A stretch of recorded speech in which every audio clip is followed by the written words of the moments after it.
गरीब हूं, बहुत ज़्यादा टेंशन में हूं, पता नहीं सरकारी नौकरी मिलेगी या नहीं मिलेगी। Hey guys, this is Mohit Kumar Kashyap और आप सभी का वेलकम है गुरुकुल हब यूट्यूब चैनल पर। आज का हमारा टॉपिक यही होने वाला है। इस कॉम्पिटिटिव दुनिया में काफ़ी सारे ऐसे स्टूडेंट्स हैं जो वाकई में ऐसी फैमिली से बिलोंग करते हैं जिनके लिए सरकारी नौकरी एक सपने की तरह है। जैसे तैसे वो अपनी पढ़ाई को कर रहे हैं और हर संभव कोशिश कर रहे हैं कि कुछ ऐसा कर दिया जाए कि सरकारी नौकरी मिल जाए। मेहनत करने में कोई कोर कसर वो नहीं छोड़ते। जिस चीज़ की ज़रूरत होती है उस चीज़ को पूरी तरह से कोशिश रहती है कि किसी ना किसी तरह से वो चीज़ कमा ली जाए। मैं यहाँ पर बुक्स वगैरह की, नोट्स वगैरह की ही बात कर रहा हूँ और अपनी जो सरकारी नौकरी के पथ पर हैं उस पर लगातार बढ़े चले जा रहे हैं।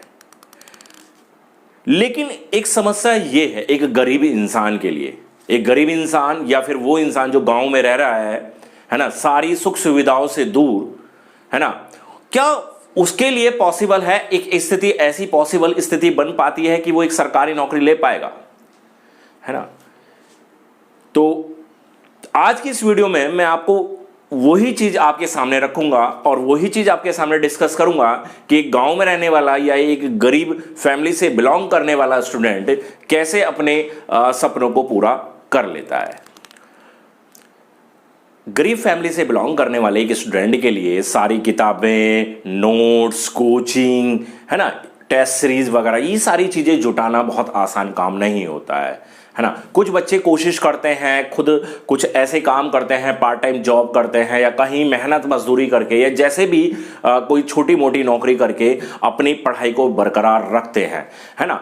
लेकिन समस्या फिर भी बनी रहती है क्योंकि अब प्रेशर इतना है कि अब फैमिली की प्रॉब्लम, इतनी कंडीशन इतनी खराब होती है कभी कभी किसी स्थिति में कि अब जो आप कमा के ला रहे हैं, क्या आप उस समय एक ऐसी स्थिति ये रहती है कि मैं सरकारी नौकरी के लिए तैयारी करूं या फिर मैं कोई नौकरी कर कर अपने परिवार में, परिवार की जिम्मेदारी में अपना हाथ बटा पाऊं। ये एक बहुत बड़ी समस्या रहती है ना।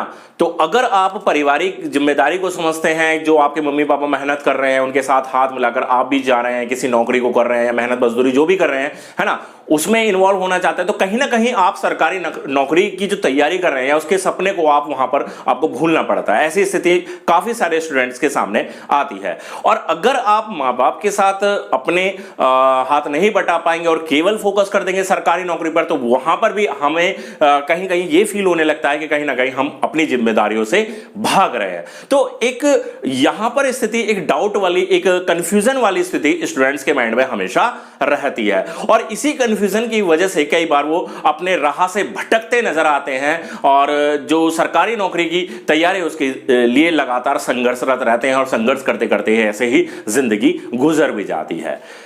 तो अब ऐसी स्थिति में हमें क्या करना चाहिए स्टूडेंट्स? तो यहां पर मैं हमेशा, देखिए, आपके सामने आता हूं तो कुछ ना कुछ एक ऐसी चीज लेकर आता हूं। हमेशा मेरा प्रयास यही रहता है कि आपको मोटिवेट कर सकूं, कोई सही वे, सही रास्ते आपके लिए तलाश करके लाऊं और वो आपके सामने रखूं ताकि आप अपनी पारिवारिक जिम्मेदारियों को भी निभा सके और साथ ही अपनी पढ़ाई को भी जिम्मेदारी से निभा सके। ठीक है, क्योंकि हमारे लिए दोनों चीजें जरूरी है। जब हम एक ऐसी फैमिली से बिलोंग करते हैं जो हमारी इन इच्छाओं को पूरी तरह से पूरी नहीं कर पा रही है, ठीक है, क्योंकि देखिए एक आर्थिक स्थिति कभी कभी हमारे परिवार की इतनी अच्छी नहीं होती है, तो हमें वहां पर कुछ ऐसे स्टेप्स उठाने पड़ते हैं जहां पर हम दोनों के साथ तालमेल बिठा पाए, अपनी पारिवारिक जिम्मेदारी को भी अच्छे से निभा पाए और साथ ही हम अपनी जो सरकारी नौकरी के सपने हैं उसको साकार करने के लिए जितनी भी जरूरी चीजें हैं उनको भी जुटा पाए। तो ये हमारे लिए बहुत ज्यादा जरूरी स्टूडेंट्स उस वक्त हो जाता है।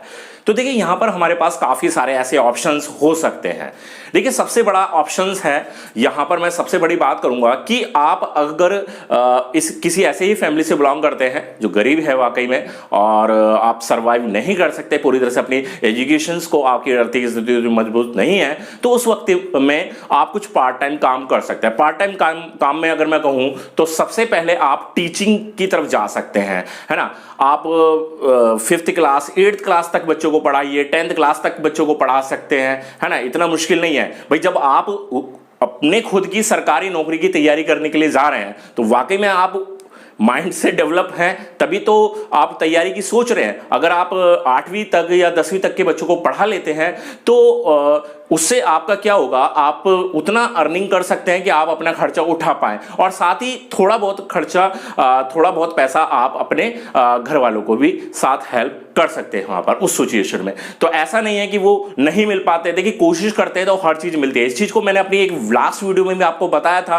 तो कुछ बच्चे बोलने लगे सर हमारे यहाँ ट्यूशन नहीं मिलते हैं। तो ऐसा नहीं है कि नहीं मिलते हैं, देखिए उसके लिए थोड़ा सा प्रयास हमें करना पड़ता है।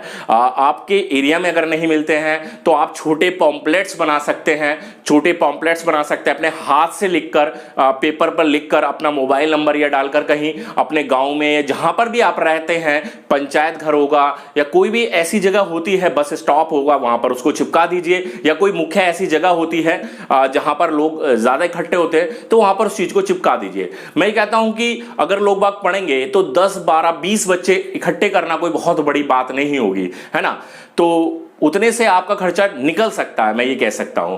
और इसके अलावा आप अगर नज़दीकी आपका गांव किसी ऐसे सिटी के नज़दीक है जहां पर कोचिंग सेंटर्स वगैरह हैं, तो वहां भी आप छोटे स्तर पर आप बात कर सकते हैं कि मुझे केवल 8वीं क्लास के या 10वीं क्लास के बच्चों को पढ़ाना है, क्या मुझे यहाँ पर कुछ ऐसी अपॉर्चुनिटी मिल सकती है। तो ये एक अच्छा ऑप्शन होता है कॉम्पिटिटिव एग्जाम की तैयारी करने वाले बच्चों को। इसके अलावा अगर आप किसी फैक्ट्री में काम करने जाते हैं या कोई मेहनत मजदूरी वाला कुछ इस तरह का काम करते हैं, तो उसमें क्या होता है कि हमारी शारीरिक थकान पूरे दिन की इतनी ज्यादा हो जाती है, मानसिक थकान इतनी ज्यादा हो जाती है कि फिर पढ़ाई के लिए मन नहीं होता। अगर 10-12 घंटे आप मेहनत से काम करेंगे तो कहां से आप पढ़ने के लिए टाइम निकाल पाएंगे। तो ऐसे में आपको कुछ इसी तरह के अपने पार्ट टाइम जॉब्स के ऑप्शंस को तलाशना होता है। साथ ही आप किसी प्राइवेट स्कूल में संपर्क कर सकते हैं, जहां पर प्राइवेट स्कूल में आपको हालांकि सैलरी तो बहुत ज्यादा नहीं मिलती, बट वहां पर आपको ऑप्शन मिल सकता है कि जो बच्चे आपसे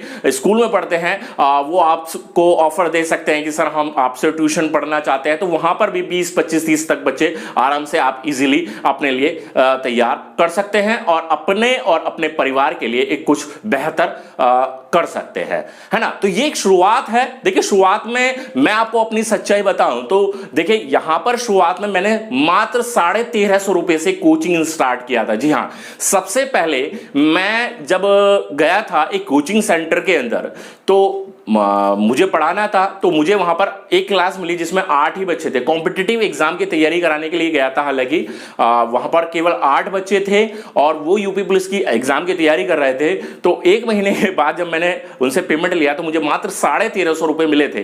ठीक है, तो ऐसा नहीं है कि हमेशा शुरुआत हमारी हजारों की संख्या में ही होगी या लाखों में हमारी शुरुआत होगी। तो शुरुआत बहुत छोटी सी होती है, लेकिन शुरुआत करना बहुत जरूरी होता है। जब तक आप शुरुआत नहीं करोगे तब तक आप आगे नहीं बढ़ पाओगे। तो बिल्कुल आप किसी भी कोचिंग इंस्टीट्यूट में संपर्क कर सकते हैं, किसी भी प्राइवेट स्कूल में संपर्क कर सकते हैं, या जैसा कि मैंने आपको बताया कि आप खुद अपने हाथ से लेकर छोटे छोटे पॉम्पलेट्स बनाकर अपना खुद का प्रचार कर सकते हैं। वहां से भी आप इनिशियल एक छोटी मोटी अमाउंट हासिल कर सकते हैं। तो ये एक बेस्ट विकल्प होता है कॉम्पिटिटिव एग्जाम की तैयारी करने वाले स्टूडेंट का इनिशियल स्टेज पर। ठीक है, इसके साथ साथ क्योंकि क्या होगा कि आपको जो भी काम करना है, जो बच्चों को पढ़ाना है, स्टूडेंट्स को पढ़ाना है, तो क्या है केवल एक मानसिक क्रिया है। उसमें क्या होगा, जो भी चीज आप पढ़ाओगे वो आपका भी खुद से भी तैयार होगा। आप खुद कॉम्पिटिटिव एग्जाम की तैयारी कर रहे हो तो साथ के साथ वहां पर आपका बेनिफिट होगा। आपको कोई शारीरिक थकान नहीं होने वाली, कोई आपको एक्स्ट्रा मानसिक तनाव यहां पर नहीं रहेगा। ठीक है, 2 3 4 घंटे आपने पढ़ाया, उसके बाद सारा समय आपके पास खुद की अपनी तैयारी के लिए रह जाता है। तो ऐसे में आपको बिल्कुल भी कोई भी समस्या झेलनी नहीं पड़ती। तो बिल्कुल आप इस तरह के कैरियर का चुनाव कर सकते हैं।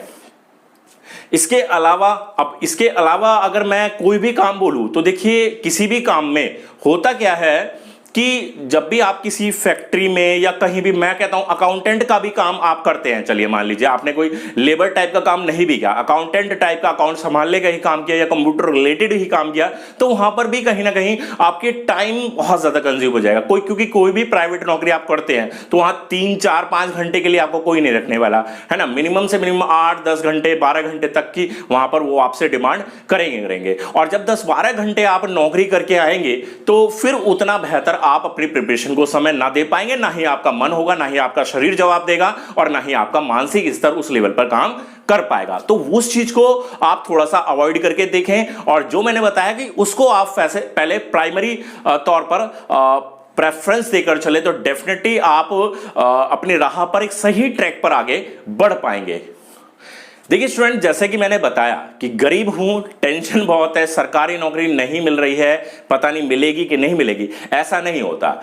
देखिए अगर एक आंकड़ों के हिसाब से देखा जाए तो सबसे ज्यादा जो सरकारी नौकरी निकालते हैं वो वही इकोनॉमिकल प्रॉब्लम झेल रहे स्टूडेंट्स ही निकालते हैं, क्योंकि उन्हें पता है, उन्हें सच्चाई पता है, वो किस हालात से गुजरे हैं, किस स्टेज से गुजरे हैं, है ना। और उस चीज को ध्यान में रखते हुए, है ना, उन चीजों को, चैलेंज को समझते हुए वो अपनी प्रिपरेशन को उस डेडिकेशन के साथ कर पाते हैं जो बहुत सारे सोर्सेज मिलने के बाद भी नहीं कर पाता। क्योंकि जिसके पास बहुत सारे सोर्सेज है, कहीं ना कहीं उसके माइंड को डाइवर्ट करने वाली चीजें भी बहुत ज्यादा होती है ना। वहीं जिसके पास सोर्सेज कम है, उसके माइंड को डाइवर्ट करने वाली चीजें भी उसको कम मिलेंगी। तो ऐसे में जो आर्थिक रूप से पिछड़े हुए लोग होते हैं, है ना, जो गरीब हैं, तो उनको कंपेयर टू अगर देखा जाए जो मजबूत स्थिति में, उनके मुकाबले वो ज्यादा आगे निकल जाते हैं। और मैंने ये देखा भी है कि सरकारी नौकरी ज्यादातर ऐसे ही स्टूडेंट प्रेफर भी करते हैं जो आर्थिक रूप से पिछड़े हुए हैं, जिनके परिवार की स्थिति बहुत ज्यादा मजबूत नहीं होती है। तो बिल्कुल आप लोगों को बिल्कुल टेंशन लेने की जरूरत नहीं है। अगर आपके मेहनत करने में दम है और आप पूरे हार्ड वर्क के साथ, आप अपने पूरी प्रबल इच्छाओं के साथ अगर अपने काम को कर रहे हैं, पूरे डेडिकेशन के साथ, मेहनत के साथ आप अपनी पढ़ाई को कर रहे हैं, तो डेफिनेटली एक समय रहते आप सिलेक्शन हासिल कर लेंगे। किसी ना किसी सरकारी पद पर आप जरूर से जरूर कोई ना कोई पद हासिल कर कर अपने सरकारी नौकरी के सपने को हासिल कर लेंगे। अपने और अपने परिवार के लिए जो जरूरी सरकारी नौकरी है उसको आप जरूर हासिल कर लेंगे। तो आई होप कि स्टूडेंट्स इस वीडियो के जरिए भी आपको वो ज्ञान मिल पाया होगा जिस ज्ञान की आपको हमेशा मुझसे जरूरत होती है और लगातार आप डिमांड करते हैं इस तरह की वीडियोस की। तो मेरा भी लगातार प्रयास यही होता है कि मैं आपके लिए कुछ ऐसी वीडियोस लेकर आऊं, कुछ ऐसे मोटिवेशन सेशंस लेकर आऊं जो आपको हमेशा मोटिवेट रख सके और जो आपको अपने सरकारी नौकरी के पथ पर लगातार आगे बढ़ने की एक मोटिवेशन दे सके और आपके पथ पर आपको अग्रसर आगे करने की कोशिश करता रहे। तो चलिए मिलते हैं फिर नेक्स्ट वीडियो के साथ। वीडियो हमेशा की तरह जैसे आपको हमेशा पसंद आती है तो आप लाइक करते हैं, तो इस वीडियो को भी बिल्कुल लाइक कर दीजिए, शेयर कर दीजिए दोस्तों के साथ, ताकि वो भी मोटिवेट रहें, वो भी हमेशा आगे बढ़ने की कोशिश के साथ आगे बढ़ते रहें। और चैनल को सब्सक्राइब नहीं किया है अभी तक आपने तो बिल्कुल चैनल को सब्सक्राइब कर दीजिए, साथ ही बेल आइकन दबा दीजिए ऑल ऑप्शन के साथ, ताकि आपको हर एक वीडियो का नोटिफिकेशन टाइम से मिलता रहे। तो चलिए मिलते हैं नेक्स्ट वीडियो के साथ, तब तक के लिए गुड बाय, थैंक यू।